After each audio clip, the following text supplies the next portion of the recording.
Buenos días, buenas tardes, buenas noches. Hoy nosotros vamos a abordar um tema muito, pero muy importante que generalmente se pergunta tanto em los escritos quanto em los orales.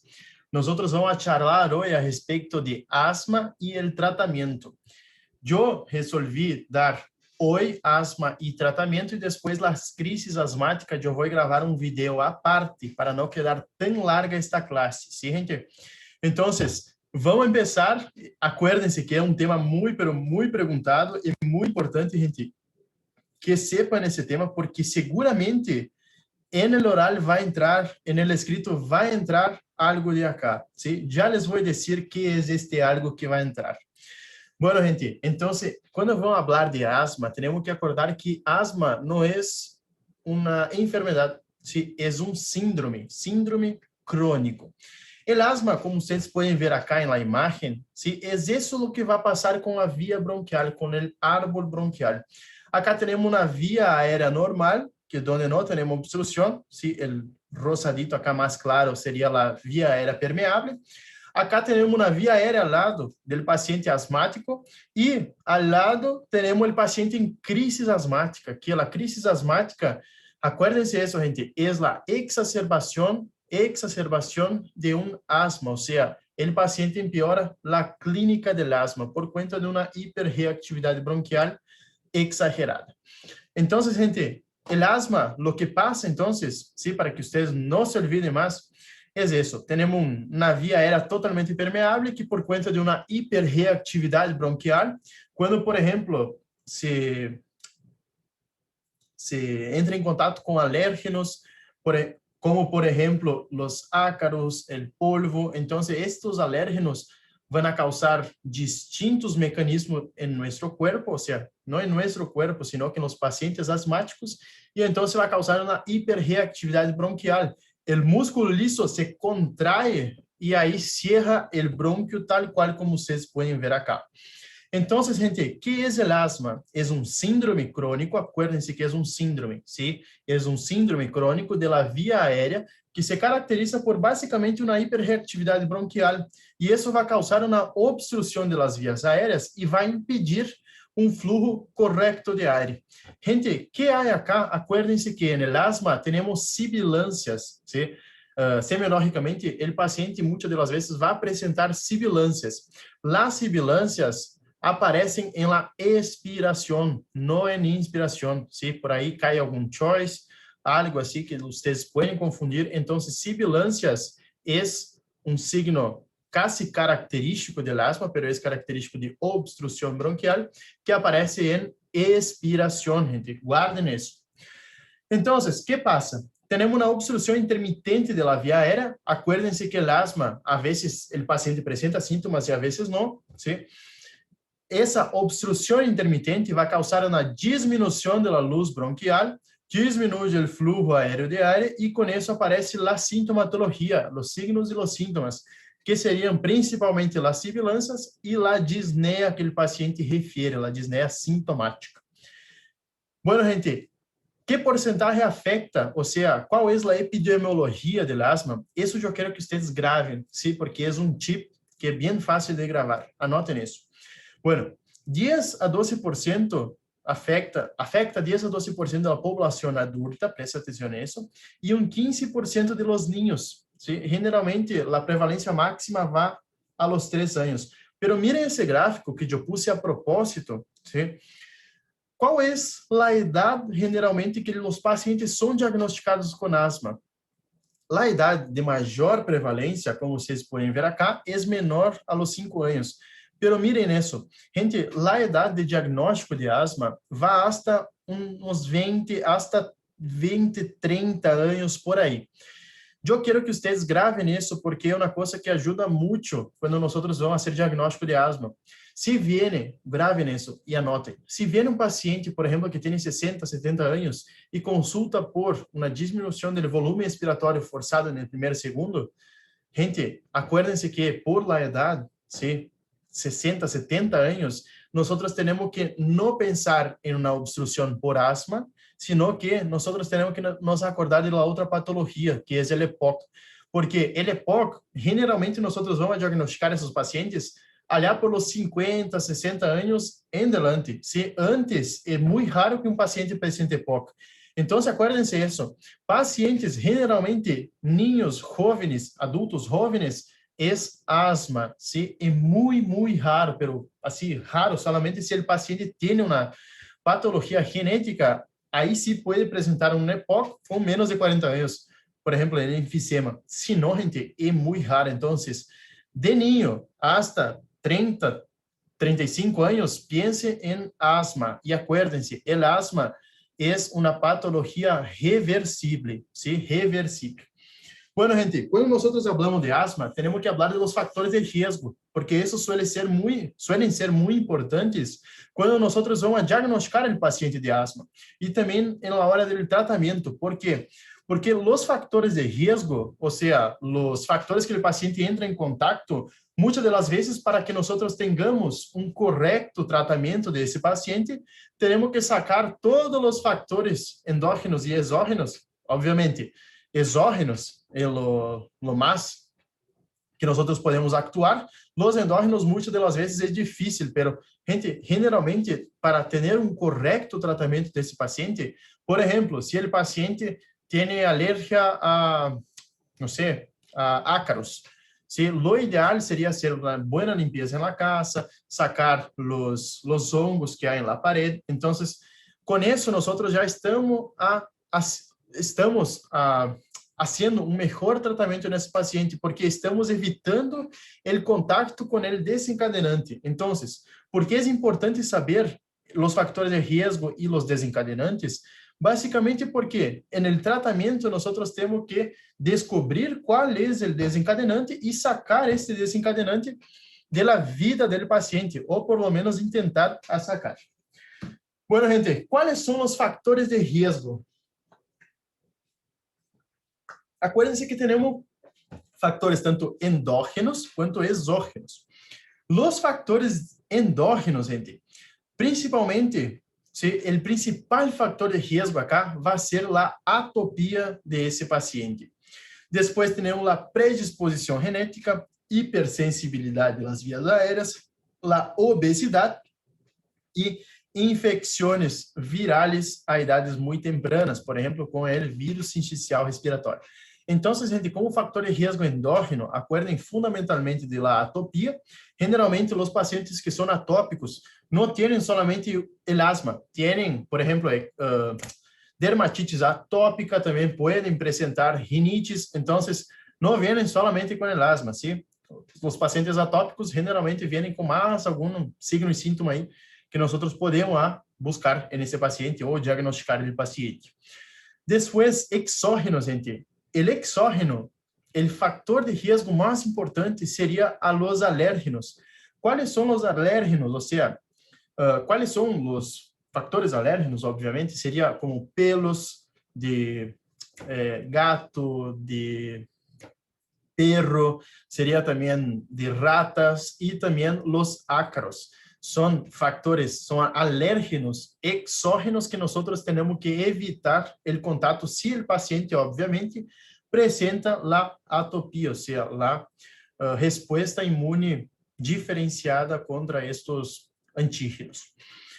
Bueno, gente, entonces, como exógenos, tenemos los alérgenos, que es lo más frecuente. Tenemos sensibilizantes de origen laboral, por ejemplo, los pacientes que muchas de las veces son agricultores que manejan por ahí los venenos, los tóxicos. Tabaquismo pasivo también es un factor de riesgo exógeno.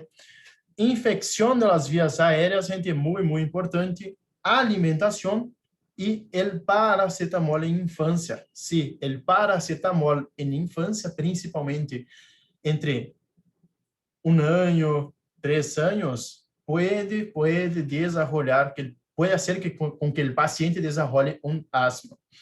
Entonces, sepan bien los factores de riesgo. Suele ser pregunta del oral, ¿sí? ¿Cuáles son los factores de riesgo? Pero además de saber todos los factores de riesgo, gente, pregunta los desencadenantes, ¿sí?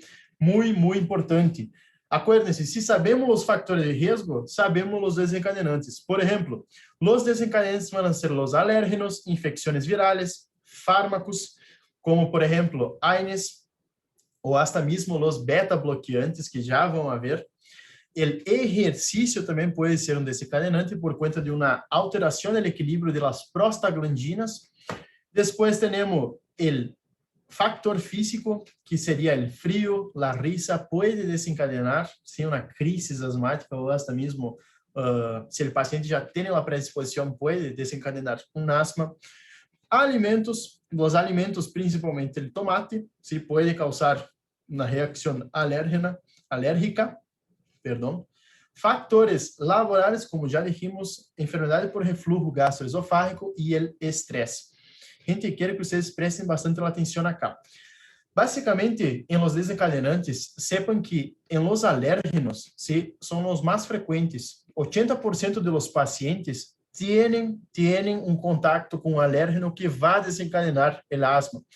Ese alérgeno puede ser el polvo ambiental, puede ser los hongos, puede ser el pelo de gatos, de perro. Entonces tenemos que sí o sí buscar el desencadenante para pensar cuál es la causa que está me provocando que el paciente presente la sintomatología del asma. Bueno, infecciones virales, ya dijimos, virus sincicial respiratório. Yo recomiendo que ustedes anoten al lado ahí lo que yo voy hablando. Después tenemos fármacos. Los fármacos, acuérdense de dos principalmente, los beta bloqueantes que no son cardioselectivos, como por ejemplo el propanolol, el esmolol. Gente, son beta bloqueantes no selectivos. Ustedes van a ver después, cuando entremos en tratamiento, nosotros utilizamos agonistas beta 2 para broncodilatar. Se nosotros damos um bloqueador beta a esse paciente asmático, sí, vai empeorar muito, pero muito, vai causar contracción del bronquio y entonces el paciente puede tener una severa crisis asmática. Entonces, muy, muy importante saber que propanolol y esmolol, o sea, los no cardioselectivos que afectan, que tienen efecto tanto en beta 1, beta 2, antagonistas, gente, no se utilizan en el asma. O sea, anoten eso porque seguramente van a preguntar, ¿sí? Van a preguntar y sí o sí ustedes tienen que saber, porque beta bloqueante no selectivo, no cardioselectivo, no se da a los pacientes asmáticos. Outra cosita que quero que vocês anotem, em relação às prostaglandinas, temos na classificação de fármacos, que são os AINES. O que passa com os AINES? Os AINES hacen com que haja um desbalance entre os leucotrienos, que vão aumentar os leucotrienos e diminuir as prostaglandinas. Então, os AINES, que não são... por exemplo, que inibem tanto la COX-1 quanto la COX-2, vão fazer com que diminua as prostaglandinas, aumente os leucotrienos, e isso produz a broncorreatividade, a hiperreatividade bronquial. Ou seja, o paciente pode desencadenar uma crise asmática por um AINES.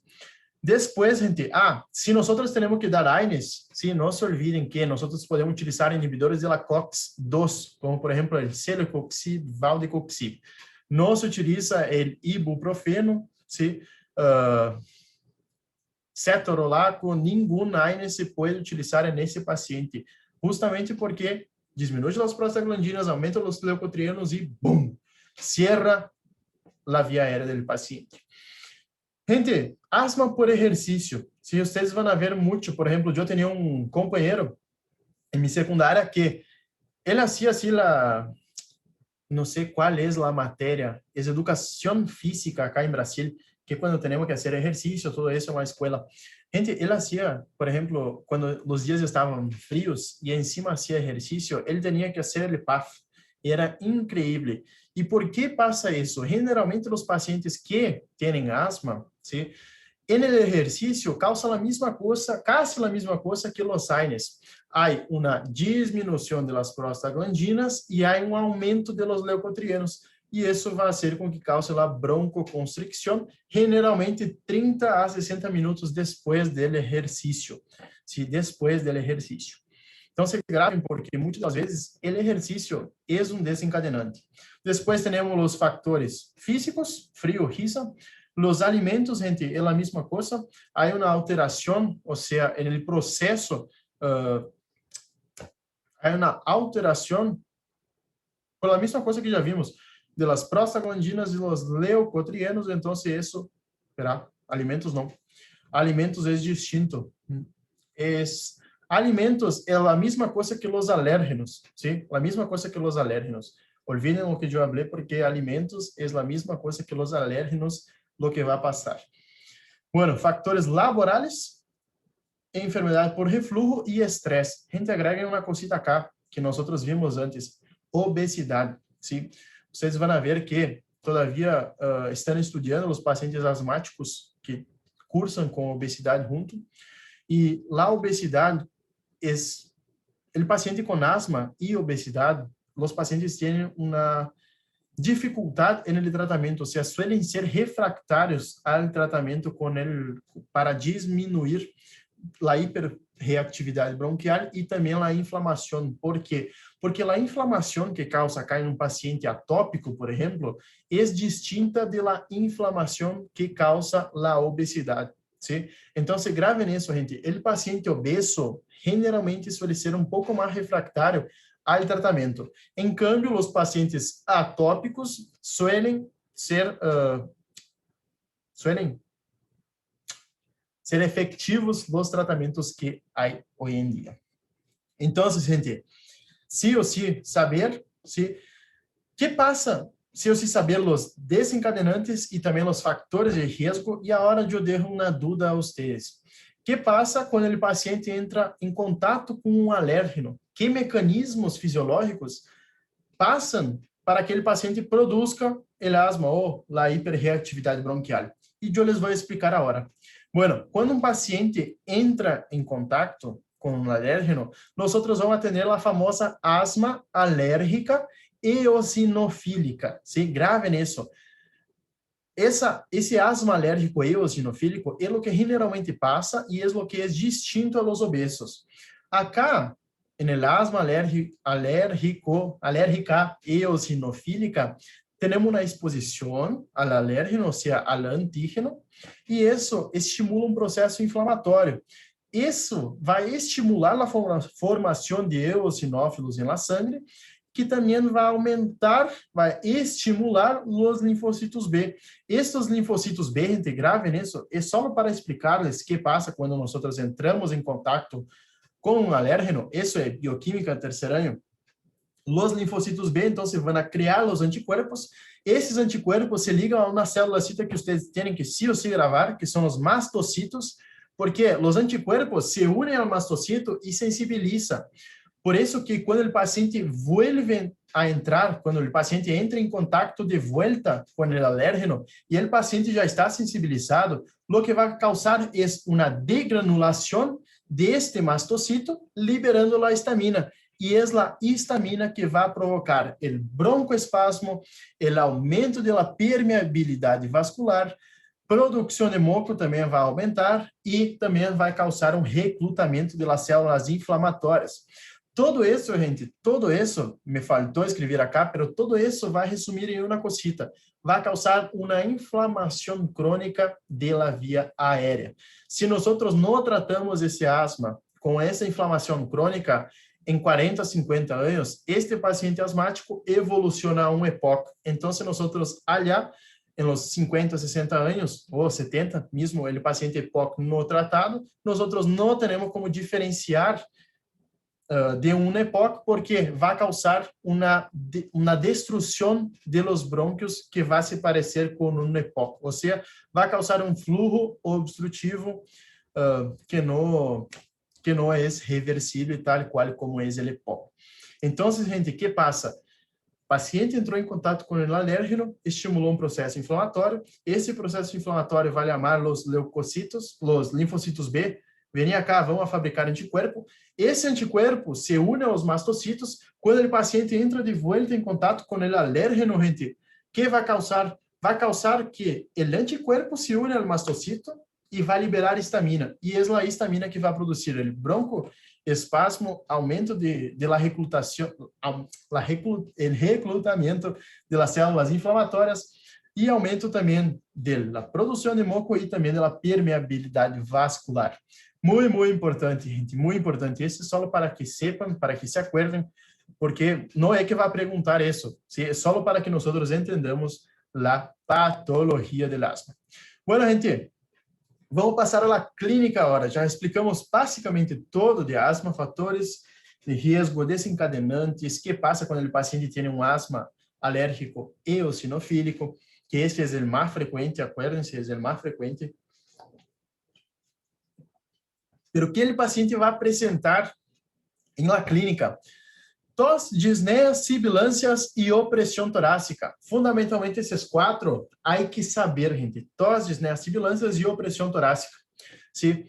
¿Por quê? ¿Por quê? Porque isso é como se fosse a clínica característica do asma. Então, sí ou sí, há que saber que o paciente vai apresentar tos, disneia, sibilâncias e opressão torácica.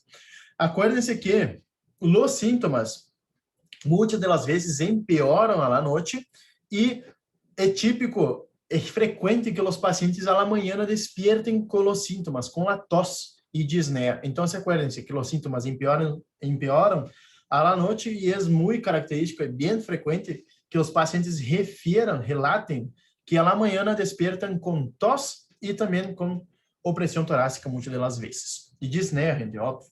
Disneia, não vajam olvidar de la disneia. O exame físico, quando nós, ou seja, sibilâncias, disneia, opressão torácica e la tos. Bueno, gente, hoje em dia la tos, se nós não pensamos que o paciente tem asma, senão que diretamente vamos pensar que o paciente tem COVID. Pero não, o paciente pode ter sim um asma. Então, vamos volver acá. O paciente, no exame físico, é inespecífico. Depende, porque vai depender do nível de obstrução, de quanto está o pico flujo, o peak flow. Gente, depende de qual foi seu contato com o alérgeno, se foi uma exposição grande, se foi uma breve exposição. Então, gente, o exame físico depende, pero que nós podemos encontrar nesse paciente com el asma? Taquipneia de 25 a 40 respirações por minuto, taquicardia, hiperinsuflação e utilização de músculos acessórios. Acuérdense que o paciente tem muita disneia, tem dificuldade em la expiração.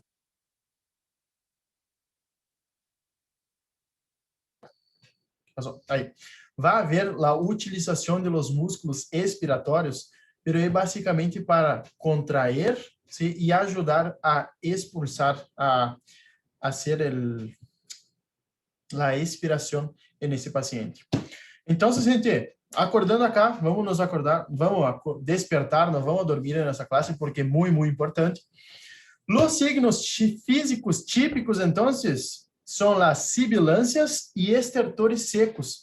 Pero isso também depende, porque as sibilâncias, eu já acompanhei acá no hospital de mi ciudad, gente, as sibilâncias podem aparecer solamente em um terço pulmonar, ou em ambos pulmones, de los dois lados, ou solamente em um pulmão, uno de los pulmones. Então, é bem assim, les digo que é muito depende, ¿sí? Depende do paciente. Não são todos que vão dizer, olha, eu tenho sibilância, eu tenho asma. Então, há que buscar nesses pacientes, porque muitas das vezes os pacientes apresentam sibilância solamente em uma região pulmonar. Bueno, gente, hasta acá todo tranqui. Vamos a respirar um pouquinho, tomar uma água. Assim, como perceberam, eu estou tomando muita água hoje. Em cima acá está começou um frio que, por Deus, não sei como que passou, mas parece que eu vi uns pinguins aí caminhando por la calle. Está muito frio acá.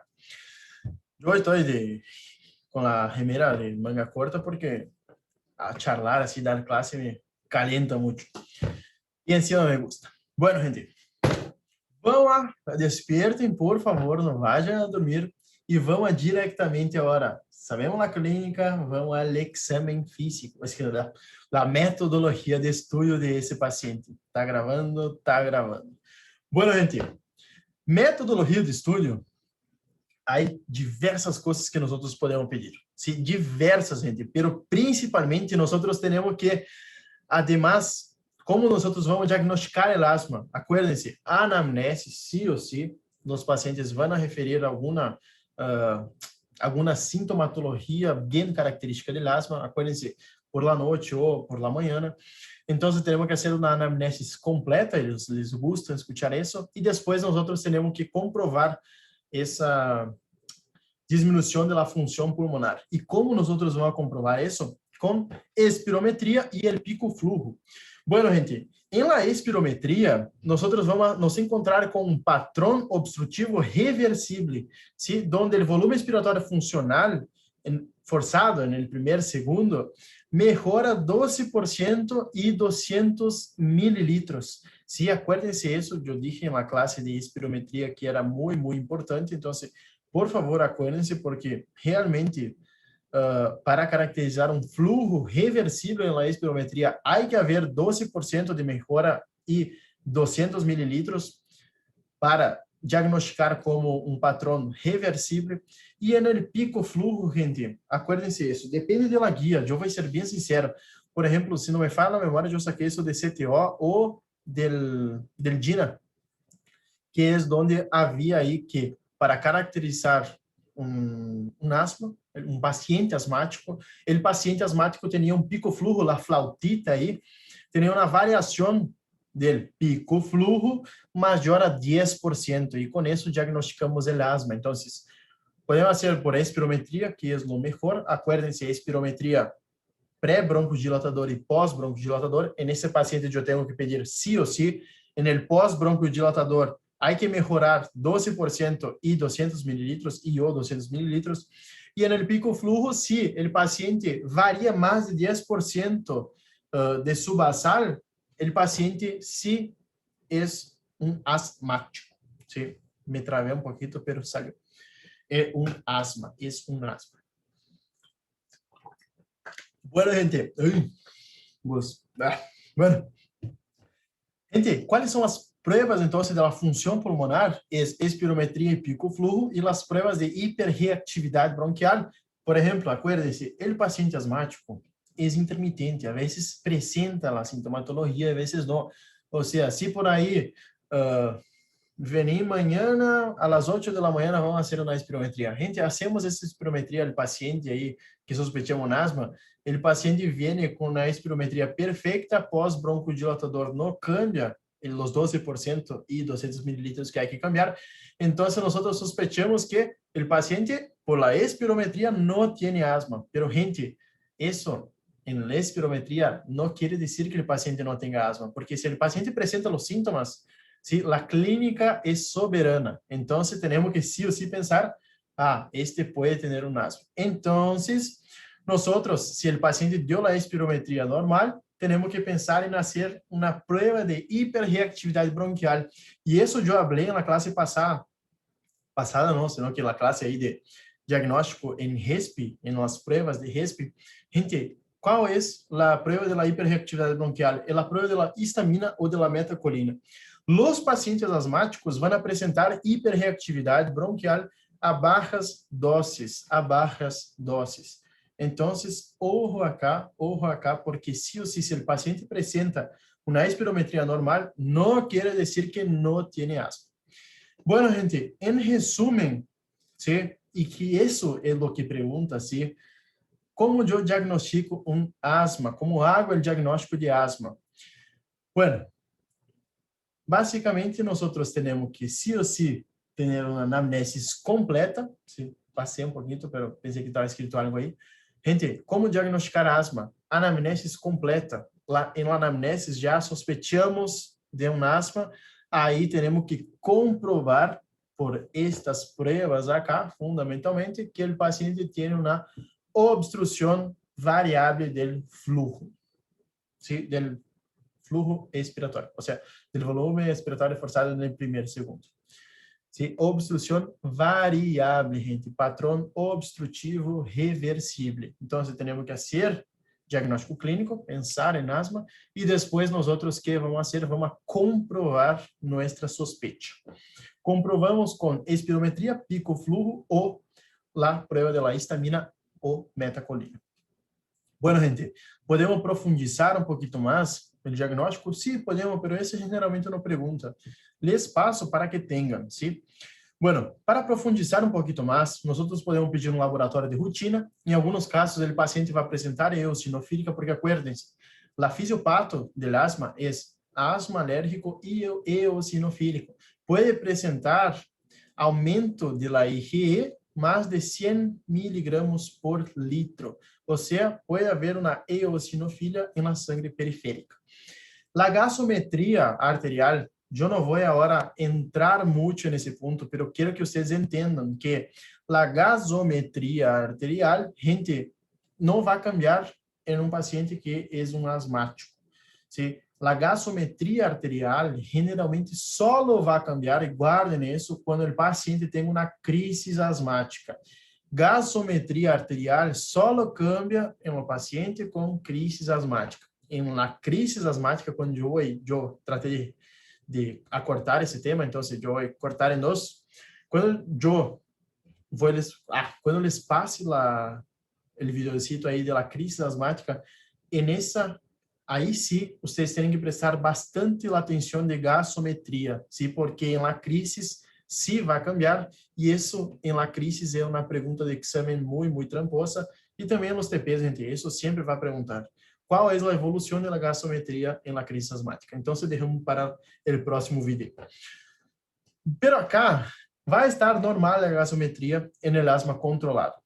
Depois, nós podemos fazer as pruebas cutâneas para saber qual é o alérgeno, ¿sí? Que está causando a produção de anticuerpos e a hiperreatividade bronquial. E podemos analisar o esputo. Acuérdense que quando nós temos uma inflamação da via aérea, ¿sí? Del tubo, ¿sí? Déjame eu dejar acá. Temos uma inflamação do tubo. Então, o que vai passar com todos os cambios inflamatórios, broncoconstricção, reclutamento das células inflamatórias e também com a própria inflamação que causa no brônquio. Acuérdense uma coisa, gente, e também, óbvio, vasodilatação. Acuérdense que, causando uma inflamação, hace com que se descame o epitélio del brônquio. Então, en el esputo, porque muitos dos pacientes vão apresentar esputo, o que nós podemos ver são eosinófilos, ¿sí? En la análise de esputo podemos ver eosinófilos aumentados en el esputo, espirales de Kurtzman, cristales de Charcot-Leyden y cuerpos Creola. Entonces, por las dudas, anoten eso, ¿sí? Por las dudas, gente. Yo no me acuerdo que han preguntado eso. Entonces, por las dudas, anoten.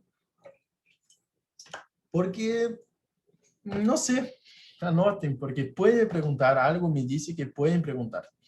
Entonces, análisis de esputo, sí, se puede buscar algunas cositas características del asma.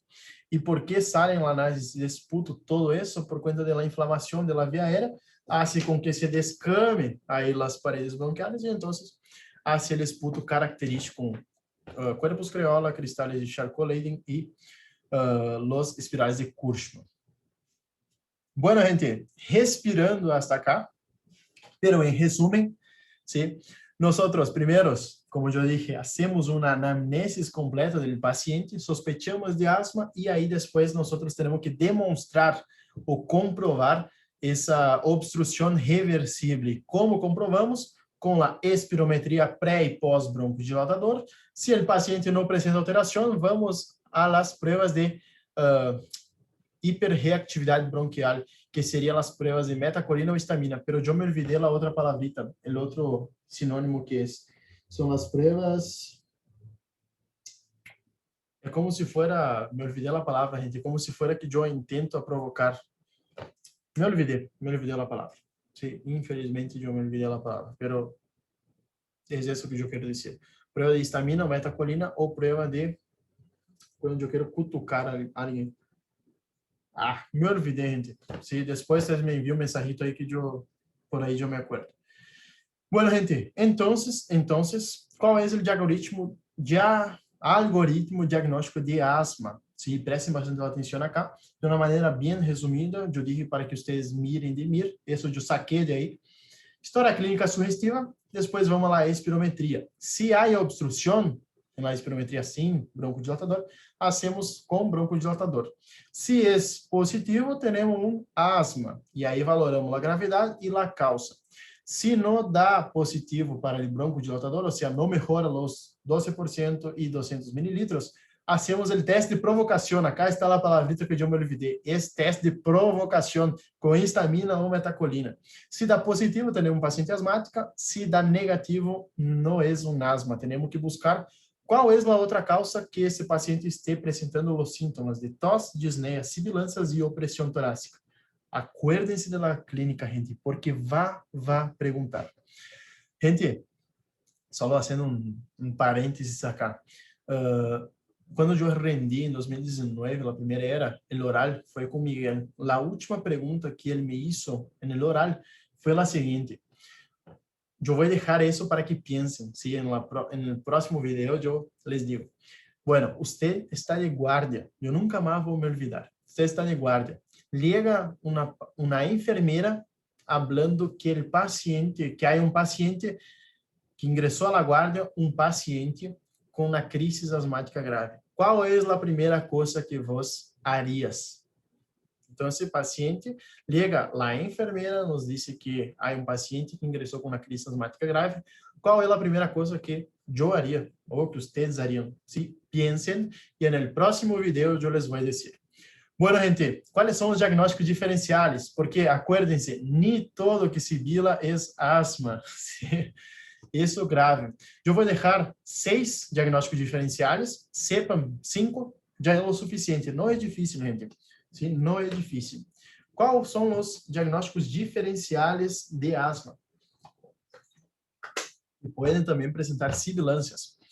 La insuficiencia cardíaca izquierda, o sea, el asma cardíaco, el TEP, EPOC descompensado, distrés respiratório del adulto, cuerpo extraño en la vía aérea y también las reacciones anafiláticas. Todo eso son diagnósticos diferenciales. Y sí, gente, hay estrellita acá, quiere decir que es pregunta de examen. Bien ahí. Entonces, graben eso porque va a ser preguntado sí o sí, ni todo que sibila es asma. Graben por lo menos 4 o 5 diagnósticos diferenciales para no pasar vergüenza en la hora del oral. Bueno, gente, ¿cuál es el tratamiento del asma? Sí, tenemos fármacos de resgate o aliviadores y fármacos controladores de la enfermedad. Bueno, ahora yo quiero que ustedes respiren. ¿Sí? Nosotros vamos a entrar en una parte un poquito, no es complicada, gente. ¿Sí? Yo traté de facilitar al máximo esa parte. Yo creo que va a quedar. Y es eso, básicamente, eso lo que yo voy a les mostrar, es lo que se pregunta en los orales. ¿Sí? Presten bastante la atención. Bueno, asma, sí o sí hay que saber. No hay para dónde salir. Yo creo que con esa clase bien resumida y bien explicada, yo creo que, para mí está bien explicada, yo creo que va a quedar. Entonces, gente, en el tratamiento, acuérdense que hay que saber el tratamiento porque va a preguntar, ¿sí? Va a preguntar el tratamiento del asma. En otra ocasión, nosotros vamos a desarrollar la crisis asmática, o sea, en el próximo video. Bueno, gente, tenemos fármacos de resgate o aliviadores y los controladores de la enfermedad. Presten bastante la atención acá, porque es un resumen de todo.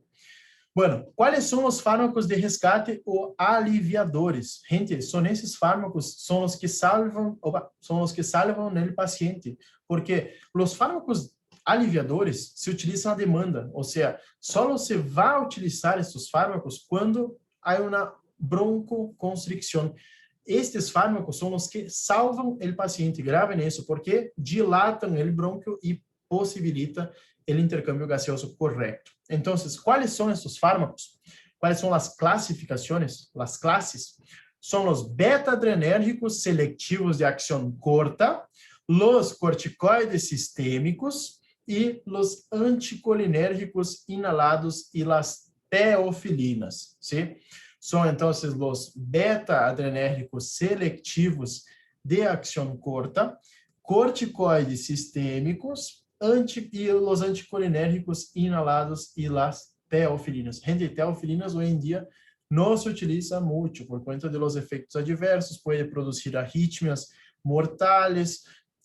yo iba a decir umbral, pero el índice terapêutico es muy estrecho. O sea, pasamos un poquito de la dosis que el paciente puede recibir, ahí sí ya podemos hacer mierda a ese paciente. Entonces la teofilina se deja solamente, ustedes van a ver que teofilina generalmente no se utiliza acá.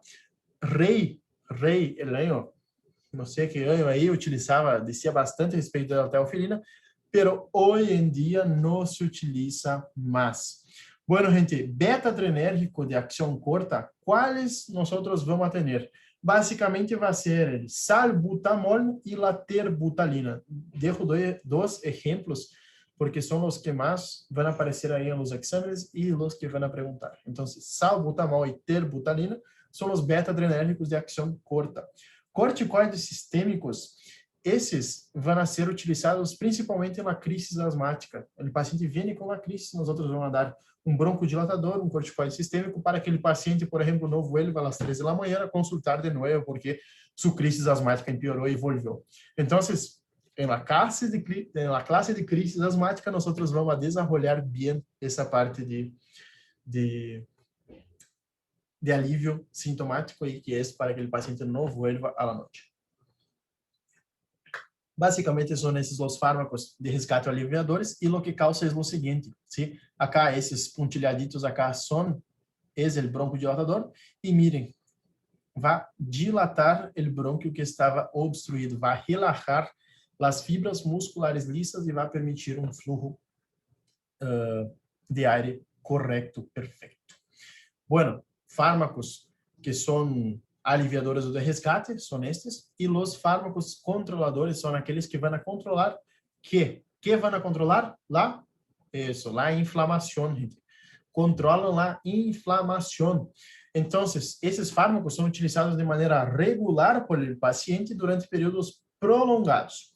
E aí vamos ter corticoides inalados, ¿sí? Corticoides sistêmicos. Los sistêmicos, nosotros no vamos a solamente el corticoide sistémico, es el neumólogo que va a recetar para el paciente. Ya les explico eso porque nosotros no vamos a dar a los pacientes corticoides sistémicos, ¿sí? Son entonces corticoides inalados, sistémicos, las cromonas, acá yo escribí mal, teofilinas, beta-adrenérgicos de acción prolongada, los fármacos anti-inmunoglobulina E y los antagonistas de los leucotrienos. ¿Sí? Bueno, gente, los corticoides inhalados tenemos el prednisona, budesonida, beclometasona e fluticasona, fundamentalmente, como corticoide inalado. E depois temos como corticoides sistêmicos, aí sim é prednisona, prednisolona e metilprednisolona. Sí, gente, yo a veces me confundo porque es mucho fármaco. Entonces, lo que hay que grabar sí o sí son los beta-adrenérgicos de acción corta, que es el salbutamol y la terbutalina. Después, corticoides inhalados, que es la budesonida, fluticasona y beclometasona. Después tenemos los beta-adrenérgicos de acción prolongada, gente, eso yo quiero que ustedes también sepan, porque va a preguntar que es el salmeterol o formoterol, y básicamente son esos lo que nosotros tenemos que sí o sí nos acordar. Después yo voy a agregar más algunos, no voy a decir todos ahora, porque generalmente, para que ustedes no queden ahí muy locos, entonces vamos despacio agregando cositas ahí acá dentro. Bueno, gente, ahora sí vamos a llegar a la parte que importa. Además de saber los fármacos que vamos a utilizar, tenemos que sí o sí saber el tratamiento. El tratamiento cambia casi todos los años, ¿sí? Y nosotros vamos a ver que el tratamiento del asma en el consultorio, nosotros tenemos que clasificar los pacientes a partir de escalones. Escalones que van desde el 1 hasta el 5. ¿Sí? Acuérdense, nosotros para tratar un paciente asmático tenemos que clasificar los pacientes en escalones para empezar el tratamiento del asma en ese paciente. Bueno, gente, escalón número 1 son los famosos asmáticos intermitentes. ¿Cuáles son las características de estos pacientes? Los pacientes asmáticos intermitentes, eu quero que vocês anotem, ¿sí? Escriban por fuera estos. Nosotros vamos a clasificar los pacientes en los escalones de acuerdo a los síntomas diurnos, síntomas nocturnos, si hay limitación de la actividad diaria, quantas vezes o paciente utiliza o salbutamol, ou seja, o fármaco de resgate ou aliviador, o volume respiratório forçado no primeiro segundo e se há exacerbações al año. Então, esses 6 pontos, esses 6 tópicos, nós teremos que sí ou sí perguntar ao paciente para descobrir em qual escalão o paciente está, para que nós podamos para nós tratar a esse paciente, gente. É basicamente isso. Os pacientes em step 1, el paso 1 o escalón 1, son los asmáticos intermitentes, o sea, a veces tienen la crisis, a veces no. ¿Sí? Bueno, gente, empezó un poquito de dolor de cabeza, ¿verdad? No sé qué pasó, pero empezó un poquito de dolor de cabeza, eso que, porque yo estoy muy a full. Bueno, gente, seguimos, ¿sí? Esses pacientes asmáticos intermitentes, então, nós temos que perguntar aos pacientes os sintomas diurnos. Nos pacientes que são asmáticos intermitentes, escalão 1, eles têm menos de 2 ataques por semana, ¿sí? Diurnos. Nocturnos têm menos de 2 ataques por mês. Não há limitação da atividade diária e utilizam menos de 2 vezes o PAF por semana, sim, menos de 2 vezes por semana. Volume respiratório forçado no primeiro segundo está normal, conservado, como podem ver, está maior a 80% e não há nenhuma exacerbação além. Ou seja, o paciente tem, acuérdense desse numerocito, 2, menos de 2 ataques por semana, menos de 2 ataques por mês, à la noite, não há limitação, menos de 2 vezes por semana que ele utiliza o PAF e não há nenhuma exacerbação além. Gente, esses pacientes, nós vamos tratar com que? ¿Sí? Acá, se vocês querem envolver, ¿sí? Vai estar no PDF repasso. Acá, gente, ¿sí? Se vocês querem envolver, passo 1, que é igual que está acá.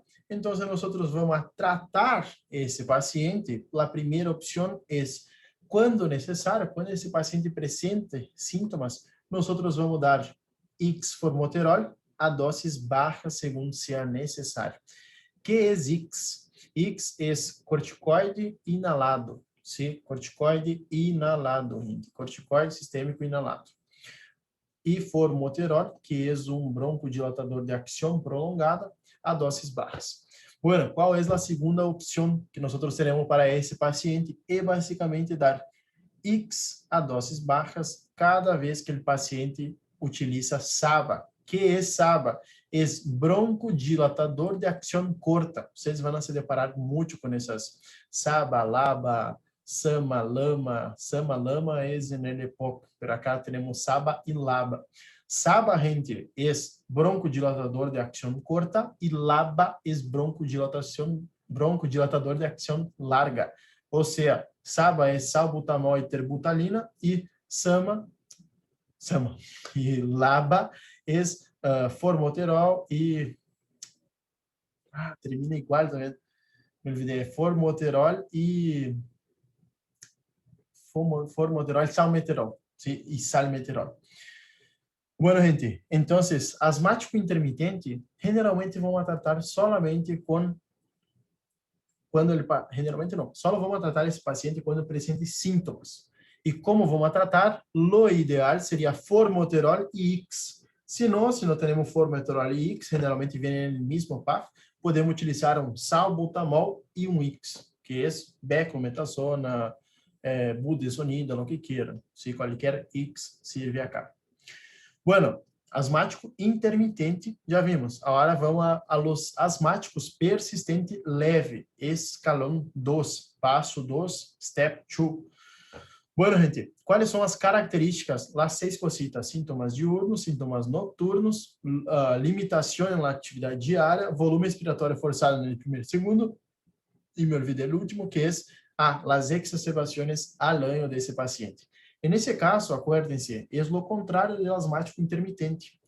Nosotros vamos a tener síntomas diurnos, más de 2 ataques por semana, nocturnos, más de 2 ataques por mes. Hay algo de limitación en la actividad diaria. El paciente utiliza más de 2 veces el PAF por semana y hay una o ninguna exacerbación al año. ¿Cómo que nosotros vamos a tratar a esos pacientes? Lo ideal de primera elección es la misma cosa, gente, ¿sí? X a dosis bajas diariamente o X formoterol quando sea necessário, ¿sí? X a dosis bajas diariamente ou X formoterol quando necessário. ¿Por que nosotros já vamos empezar a dar X a dosis bajas todos os dias? Porque esses pacientes persistentes leves generalmente têm a exacerbação do asma se dá por conta da inflamação. Então, se nós com o X, com o corticoide, cessamos a inflamação nesse brônquio. A outra cosita, acuérdense que pode ser uma pavada lo que eu vou dizer, mas por aí pode perguntar. Depois da utilização do corticoide inhalado, muitas das vezes os pacientes não sabem fazer o PAF perfeito. A vezes fazem o PAF, e depois respiram. E há que fazer simultâneo para que eles aprendam tanto com o broncodilatador quanto com o corticoide. Mas prestem atenção que quando utilizam corticoide inhalado, têm que cepilhar os dentes depois, porque o corticoide muitas das vezes queda partículas na boca e causa uma imunodepressão local e isso pode predisponer infecções bacterianas na boca, principalmente na candidíase oral. Les digo isso porque por aí pode perguntar, gente. Por aí pode perguntar. Se não, creio que já perguntou uma vez, por isso eu les digo, porque pode ser pergunta de exame. Então, tratamento no escalão 2 é X a dosis bajas diariamente ou X formoterol quando o paciente tenha os sintomas. Segunda opção, sim, nós vamos utilizar um antagonista de los leucotrienos, que aí vamos agregar agora mais dos fármacos, que é o Montelukast e Zaferlukast, qualquer de los dos, que são os antagonistas de los leucotrienos. Eles vão bloquear, gente, a resposta broncoconstrictora e se administram via oral, ¿sí? Via oral. Bueno, depois podemos como segunda opção, X a doses bajas, quando se utiliza SABA, ¿sí? Lo ideal, como vocês podem ver, é o formoterol, que é um broncodilatador de acción larga y no el corta. Bueno, gente, respiren. Sí, tenemos más, fueron 2, tenemos más 3 escalones para ver. En realidad son más 2 escalones porque el último nosotros no tratamos. Entonces, esa parte de escalones va a preguntar, ¿sí? Repasen muchas de las veces, no es difícil. Después que ustedes repasen 5 o 10 veces, parece que sale así como un loro, perfecto. Repassem muito, porque isso sim ou sim vai perguntar. Para o escrito, eu pido que vocês mirem pelo menos o mecanismo de ação dos fármacos, sim, porque já me acuerdo que o ano passado, no escrito, perguntou algumas cositas de mecanismo de ação dos fármacos. Sim, coisas bem tramposas. Por exemplo, no omalizumab, nesses meio raros aí, perguntava algumas coisas bem tramposas e hacía te confundir com outros fármacos. Então, miren, mais que nada, para ele escrito, gente, o mecanismo de ação de esses fármacos, de cada classificação. Bueno, gente, em asma persistente e moderada, temos as características que temos que sí ou sí pedir ao paciente e nós vamos tratar o paciente no passo 3. Quais são as características? Asma persistente e moderada. Paciente tem casi todos os dias tem sintomas, sim. À noite tem mais de um ataque por semana, já cambiou de mês a semana, gente. Ojo acá. Há bastante limitação na atividade diária. A utilização de resgate utiliza mais de 2 vezes a semana. O volume respiratório forçado no primeiro e segundo é de 60 a 80, não está perfeito, mas há uma obstrução. E há 2 ou mais exacerbações al año. Qual é o tratamento? Vamos ao escalão 3. Acá, gente, lo ideal, lo recomendado seria X a doses bajas, mais um LABA, seria el formoterol. Puse LABA justamente porque eu ia explicar acá, que era SABA, que era LABA. Então, LABA é uma palavra em inglês, ¿sí? Que é broncodilatador de acção prolongada. E SABA é de short, large, short é corto. Bueno, eso es lo de elección, pero ¿cuál es la segunda opción? Acá podemos dar X a dosis intermédias, solamente el X, para controlar la inflamación. Podemos dar X a dosis bajas más un zafirlukast, montelukast, que son los antagonistas de los leucotrienos, y podemos dar X a dosis bajas cuando se utiliza sal, tal cual como está acá, pero descrito para quedar más fácil. Bueno, gente, escalón número 4, el paciente que tiene asma persistente grave. Si esse paciente, gente de Deus, es hasta acá, hasta el escalón 4 que nosotros vamos a tratar. Después de este escalón, nosotros vamos a derivar el paciente para otro, para un especialista. Acá, gente, ¿cuáles son las características? Los pacientes, imaginen, es peor que el persistente moderado, ¿sí? Entonces, el paciente va a tener todo el día, no es una vez por día, todo el día va a presentar los síntomas, varias veces al día. Nocturno es muy frecuente, casi todos los días. Mucha limitación de la actividad diaria. Imaginen ustedes con asma persistente grave, mal controlada, que no consigue respirar, la disnea así que esos pacientes deben tener. Entonces, hay mucha limitación de la actividad diaria. El paciente utiliza seguramente várias vezes o broncodilatador e o volume expiratório forçado está menor ou igual a 60%. E há duas ou mais exacerbações além. Qual é o tratamento de elecção? Doses intermédia de X e formoterol, ou seja, X e LABA. Se doses intermédias, já saímos de doses bajas e vamos a doses intermédias diariamente. Segunda opção seria doses altas de X. Se pode agregar tiotrópio ou se pode agregar os antagonistas de los leucotrienos, que é LTRA. Antagonistas de los leucotrienos, pero acá está em inglês. Gente, hasta acá nós vamos tratar. En el passo 5, ¿sí? Acá nós já derivamos a neumólogo, pero como hay que saber, ¿sí?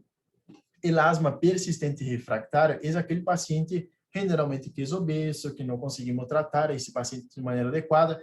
Não há que buscar, se por exemplo, eu disse antes, se não é uma mala utilização do PAF, tanto do broncodilatador quanto do corticoide inalado. Então, temos que buscar se o paciente realmente está sendo a técnica correta e se está sendo a técnica e não consegue tratar o asma, então temos que derivar o paciente a um neumólogo, e esse especialista vai saber o que fazer com o paciente.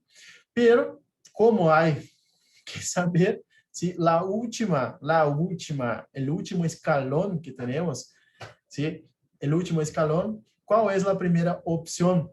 Podemos dar altas doses de X mais um formoterol, mais tiotrópio e, em casos necessários, nós podemos utilizar anti-IgE, ou seja, os anticuerpos monoclonais anti-IgE, que é o mais famoso, o omalizumab. Gente, agreguem acá o omalizumab, se é importante que sepam que é um anti-imunoglobulina E. Os pacientes fazem a utilização desse fármaco cada 26 dias, é de aplicação subcutânea, pero acuérdense, é um fármaco muito caro, ¿sí? É perfeito o omalizumab, porque há muito pouco efeito adversos, não há quase efeitos adversos, essa é a grande realidade. Então, é perfeito, pero qual é o problema? É muito caro. Então, não se deixa a todos os pacientes o omalizumab. Bueno, gente, qual é a segunda opção? Agregar os corticoides orales, OX. Se quando vocês veem X é inalados e OX é oral. Se acuérdense isso, porque em los escritos pode entrar assim. Então, 1, 2, 3 e 4 tratamos, 5 derivamos. Sí, hasta rimou. Bueno, gente, essa foi a classe de hoje. Eu creio que quedou uma classe bem assim explicativa, lo mais fácil. Eu creio que quedou lo mais fácil, lo mais sencillo possível. Se eu não tenho como acortar mais essa classe, lo que eu posso passar, eu passei. Ou seja, as coisas mais importantes, eu creio que são essas. E, gente, generalmente, asma, sim ou sim, vai perguntar no horário. Isso é seguro que algum de vocês, mais de um em realidade, vai perguntar o asma, como diagnosticamos ou como se trata o asma. Gente, eu não agreguei a ficha asmática para não quedar tão larga essa classe. Então, a crise asmática não vai contar como uma outra classe, sino que eu só vou agregar um videocito, vai dar como 10, 15 minutitos, bem cortito, para que nós podemos depois aproveitar melhor o tempo. Bueno, gente, espero que tenham um lindo dia, uma linda tarde, uma linda noite, não sei que horas estão vendo esse vídeo, e bueno, les desejo uma linda tarde, noite, dia de estúdio, e nos vemos, gente. Foi um prazer dar mais uma classe a vocês. Tchau. Éxitos em los estudos.